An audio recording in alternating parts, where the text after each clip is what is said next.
Hello everyone at welcome ulit sa Kusina Sarangani. Hashtag is the best.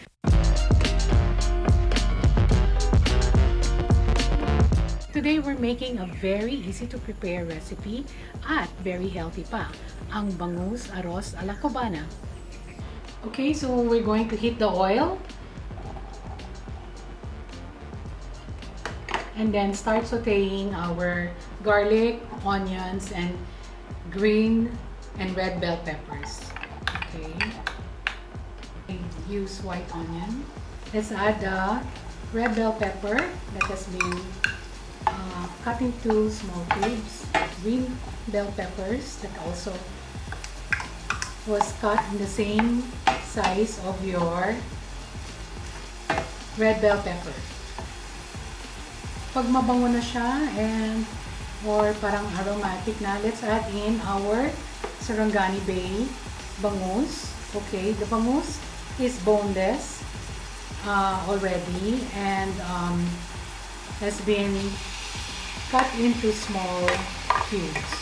Okay, so usually ang arroz ala cubana is cooked using ground beef or ground pork, but this time we're using minced bangus, which is a healthy alternative.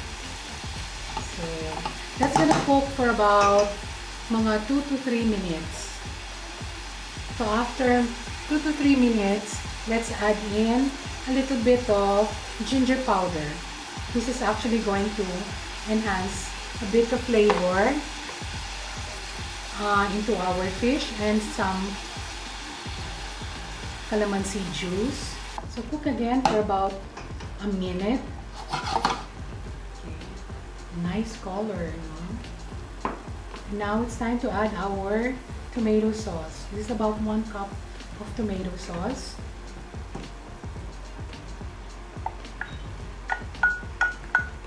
And then stir it once, twice, 4 times just to blend the ingredients well. And then cook until it simmers. No? Okay, so we're going to add a little bit of sugar. Okay, it depends on the taste. No, if you want a little bit, make it a little bit sweeter, add about 2 tablespoons.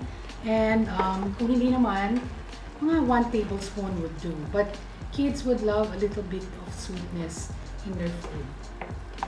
And then we have some salt and pepper.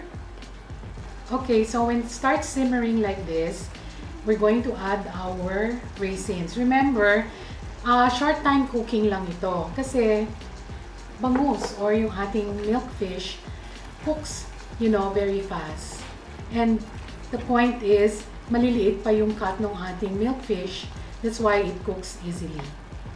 So you just give it a quick stir and this is done. Okay, so we already have prepared our cooked rice on a plate, and then our sunny side up egg. Next is the fried saba, cooked ala cubana, made with minced bangus.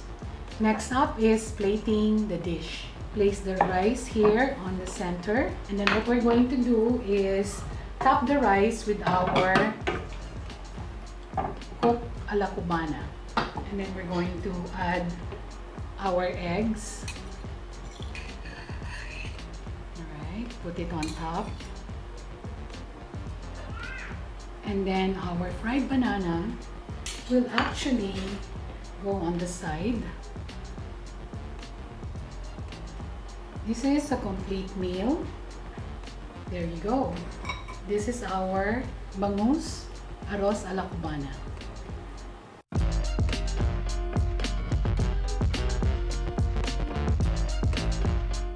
Wasn't that easy and quick to prepare? At syempre healthy pa. Friends, if you want more recipes, techniques, and tips, visit us at Kusina Sarangani sa Facebook at sa Instagram. Hashtag is the best. Bye!